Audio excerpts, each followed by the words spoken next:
Gabing-gabi na Mars, it's our time to mamasura sa ating wholesale bin at trusta bin. Yan lang naman ang kayang-kaya ko puntahan basta gabi na.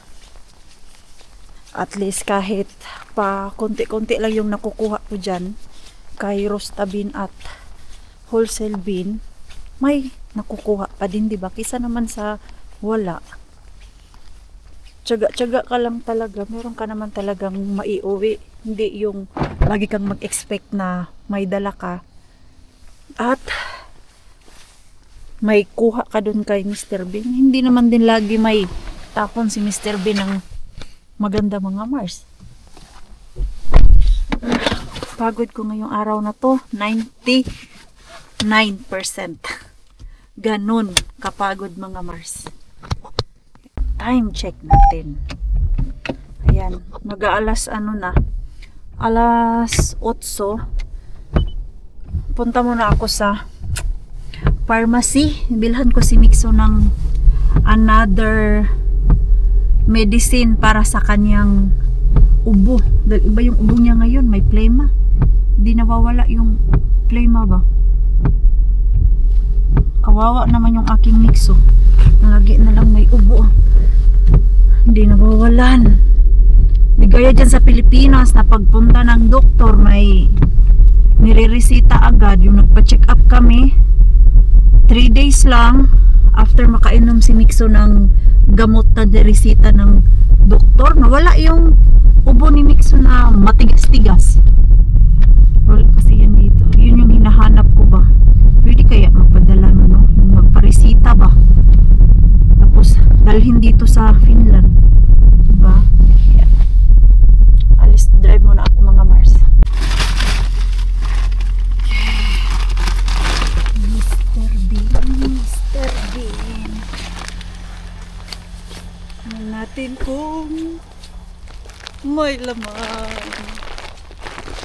Bagong tapon.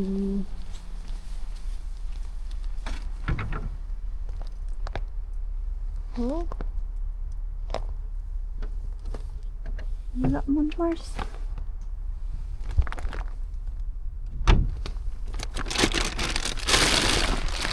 Lumit na. Yan pa din yung laman. Alay.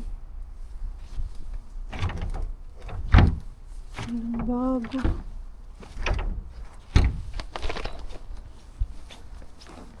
Wala mabago Mars.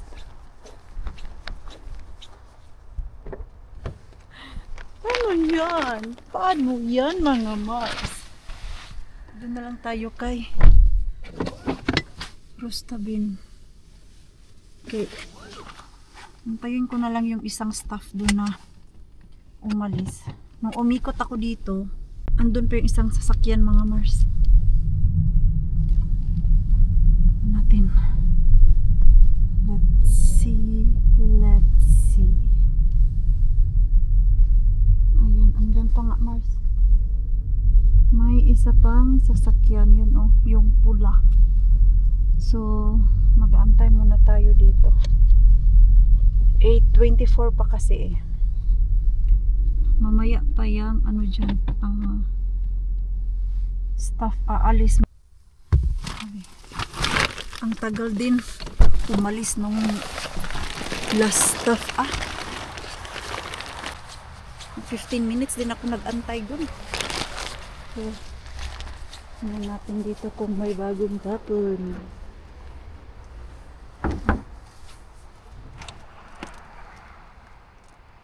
Ay, ano to? What is this? Tingnan natin.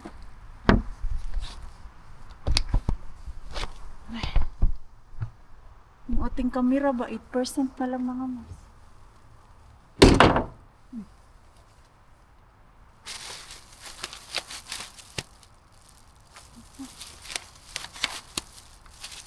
Hala, mga juice. Ano pa ba to?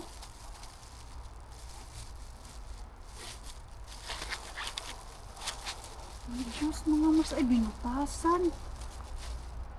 Ay, hindi lahat butas.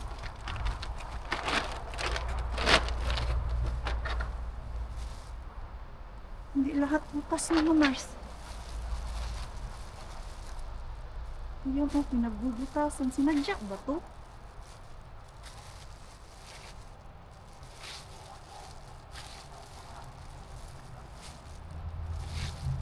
Ang dami pa naman.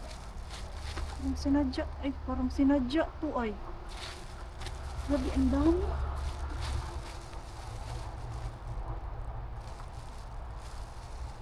Lahat ba? Ay, lahat. Isa lang yung hindi Mars. Hindi butas.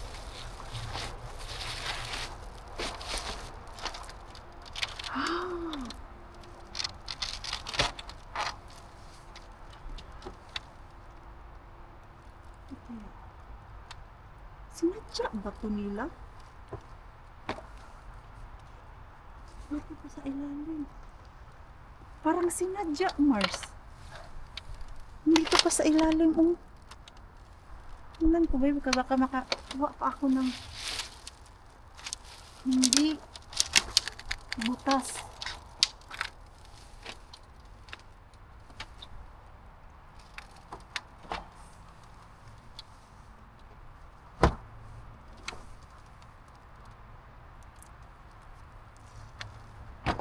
Butas mo.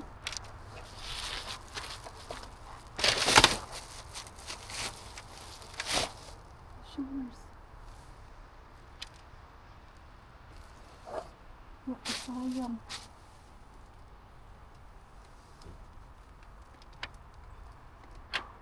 Binutasan. Sayang eh. Isa na lang yung hindi butas. Huwag lang sana dead yung ating camera kay 5% na lang siya, Mars. Yung mga tanim. Yung tanim. Wala.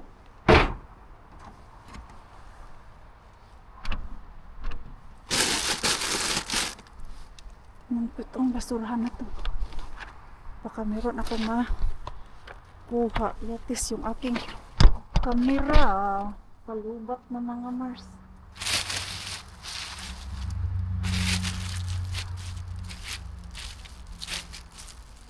At ang lamig.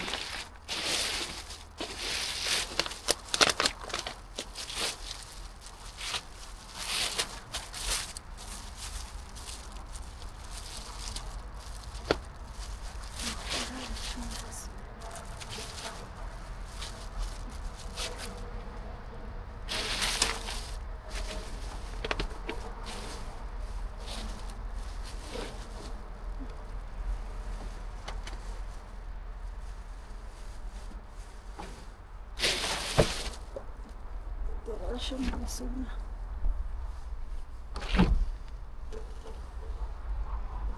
Hala. Oh my. Saglit lang. Uy, 2 minutes na lang yung aking Oh my God. Mars, ang dami.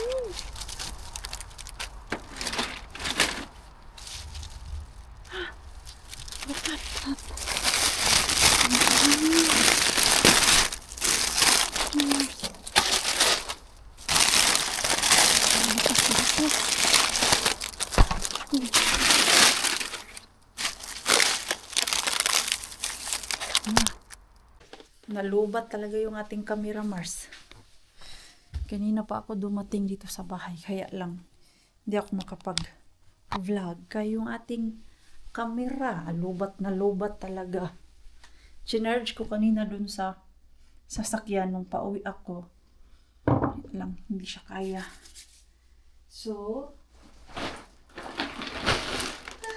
hindi man ako naswertihan doon kay wholesale bin, pero grabe naman tong swerte ko doon kay Rosta bin.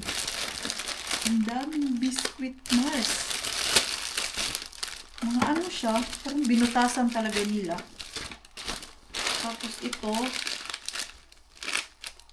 ang daming chips. Daming chips, Mars. Bakit nila ito?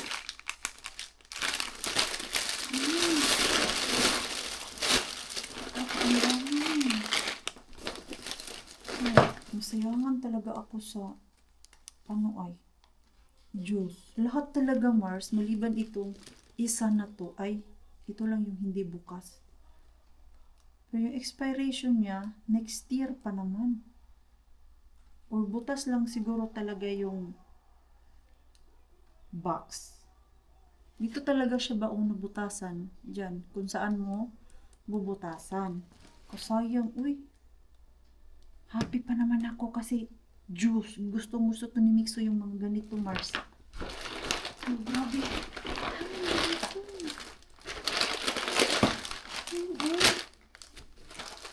Grabe. Nainis lang ako sa ating camera. Grabe ba?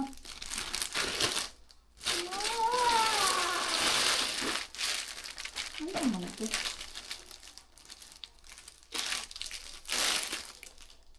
Ano lang naman siya, basta. Biscuit lang naman. Grabe. Sulit yung antay ko dun ba? Buti na lang talaga inantay ko na umalis yung stuff kanina, Mars. Ito, mga bukas. Mga bukas na. Okay lang naman siya. Okay naman. Asan pala yung wipes? Bakit na ano? Kailangan lang ito ng hugas. Yung isa, hindi siya bukas. Ilang pack ba? Ito mo yung binili ko, Mars, dun sa Q-Market. Ang mahal kaya nito sa Q-Market, Mars. Yung bili ko nito, nung cheese platter kami ni Pars, ay €4.80. Itong isang pack na to.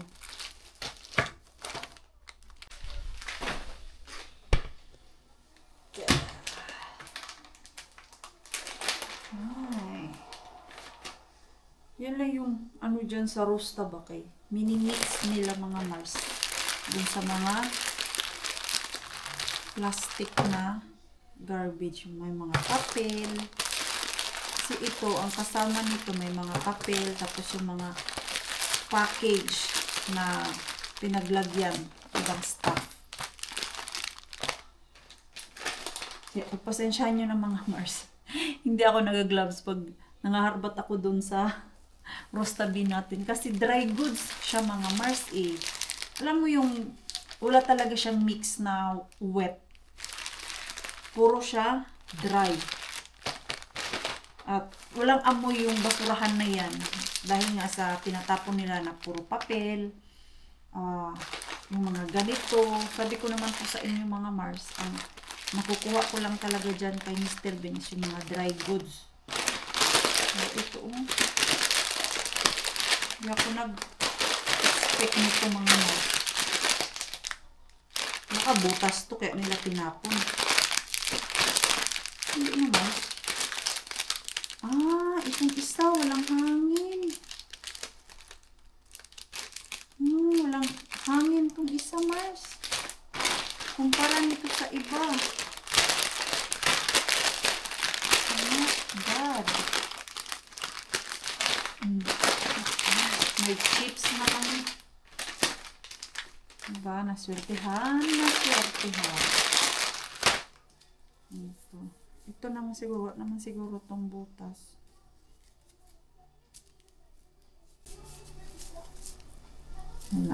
Okay to siya. Ayan. May isang juice para sa ating Mixo. Ayan. Ito siguro. Ito yun. Goods na goods ba? Hindi pa talaga siya nabuksan, Mars. Ang dalawa lang. Is diba? Swertihan ako. Gustong-gusto pa naman to ni Pars.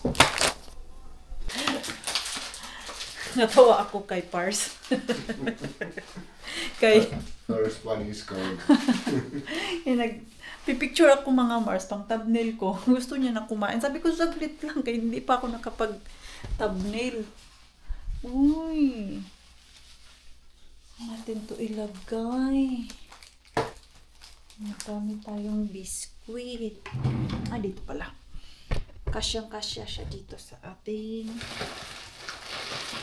cabinet. Candy namin. Alam niyo po ba mga Mars? Si Mixo may story dito sa candy na to. Parang daga na kumakain ng candy. Kay alam niya kasi, hindi siya pwede kumain nito ng madami. Allergic siya. Alam niyo po kung saan siya nag-allergic mga Mars. Yung sa kulay ng mga pagkain or yung candy, anything na may kulay. Doon namin siya napapansin na nagda-dry yung skin niya, tapos yung nangangati siya. At pag hindi namin siya pinakain nito, nasubukan ko na kasi yan na 2 weeks na hindi ko siya pinakain ng anything candy na may kulay, hindi siya nagka-allergic. Pero pag kumain siya nito, ay nako, ang bilis. So dahil naabot niya man dito sa drawer namin, at 2 days ago, yung mga sinulid ko, doon kasi yan sa kwarto niya, yung sa may drawer. Mars, ang nakita ko, yung mga balat ng candy, doon niya nilalagay. Nung tinawag ko siya, mangiyak-ngiyak, tinanong ko, ano to? Ganito pala yung ginagawa mo ha, instead na itapon mo doon sa basurahan, tinatago niya doon sa drawer mga Mars, yung mga balat, kaya siguro sa isip niya, pag tinapon niya dyan sa basurahan, makikita namin, tapos makikita din namin siyang kumakain. Kaya pala minsan, sinisirado niya yung kaniyang pinto. Hindi naman namin siya pinagalitan. Sinabihan lang namin siya na huwag niya palaging ngat-ngatin tong candy na to kay grabe. Kaya pala sabi ko, bakit sobrang dry na naman tong balat niya? Hindi naman siya pinapakain ng madaming candy. So, yun. Doon ko nalaman mga Mars. Kaya parang daga na nangunguha ng pagkain ba at nagtatago. Sabi ko sa kanya, hindi mo kailangan magtago para kumain. Pwede ka manghingi sa amin, mag-ask ka ng permission. Bibigyan naman namin siya. Uy, ang ganda naman tignan, oh. Yan mga Mars, yung ating biscuit. Nice. Tapos yung mga chips. Ito yung mga chips namin dito na drawer. Tapos yung tinapay namin dito. Mix na to siya mga Mars. Pang snack at mga namin. Tinapay, biscuit ito. Biscuit na tinapay yan siya mga Mars. Ito pa naman yung kuha ko doon kay Mr. Bean. I think so, yeah.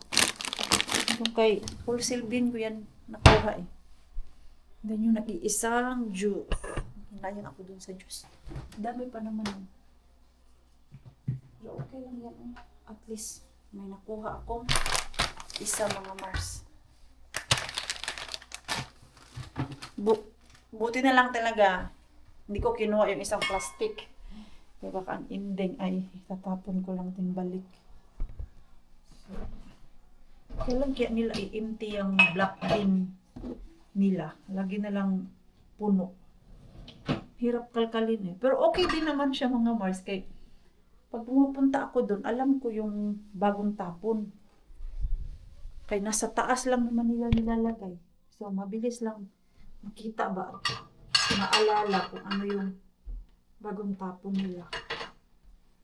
Si Mixo maaga pinatulog ni Pars natin. Napansin namin kay Mixo. Hindi nakakatulog pag hindi mabasahan ng libro mga Mars. Pag sinabihan mo na tomorrow na kay pagod, iiyak. So, no choice ka. Kailangan mo siyang basahan. Saan na yung isang ano dito? May pabayaran ako. Parang binayaran na yata ni Pars. Yung bill namin. Charge ko ulit yung ating camera, Mars, kay 30% lang to nung nag-umpisa ako mag-vlog ulit. 0-0 talaga kanina ba? Nung naglabas pala ako kay 17%. Pati yung aking mga extra charger kay lubat.